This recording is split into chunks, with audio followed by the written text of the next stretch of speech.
Last വന്ന നമ്മുടെ ബലേനോടെ work complete ആയിട്ടുണ്ട്. ഈ ഒരു വണ്ടിയിൽ നമ്മൾ ചെയ്തിട്ടുള്ളത് ഫ്രണ്ട് ഗ്രില്ല്, താഴത്തെ ഗ്രില്ല്, ഫോഗ്ലാമ്പിന്റെ കവേഴ്സ് ഇതെല്ലാം നമ്മൾ ഗ്ലോസി ബ്ലാക്കിലേക്ക് പെയിന്റ് ചെയ്തെടുത്തിട്ടുണ്ട്.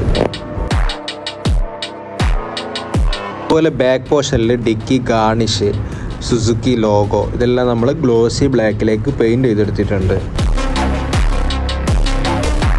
പിന്നെ ഒരു ബാറ്റ്മാൻ മിറർ കവറും അതുപോലെ തന്നെ ഒരു ഷാർക്ക് ഫിൻ ആന്റിനയും കൂടെ സെറ്റ് ചെയ്തിട്ടുണ്ട്. അതുപോലെ ഈ ഒരു വണ്ടിയിൽ നമ്മൾ 65% വരുന്ന വിൻഡോ ഫിലിംസ് ആണ് യൂസ് ചെയ്തിട്ടുള്ളത്. ഈ ഒരു വണ്ടിയിൽ നമ്മൾ ഹെല്ലയുടെ ക്രോം ടിൻടോൺ എന്ന ഹോണാണ് യൂസ് ചെയ്തിട്ടുള്ളത്. ഇതിൻ്റെ സൗണ്ട് നമ്മൾ കേൾപ്പിക്കാം. വണ്ടിയിൽ നമ്മളൊരു MLF മാറ്റും കൂടെ സെറ്റ് ചെയ്തിട്ടുണ്ട്. അപ്പോൾ ഇത്രയും വർക്കുകളാണ് ഈ ഒരു ബലേനോയിൽ നമ്മൾ ചെയ്തിട്ടുള്ളത്.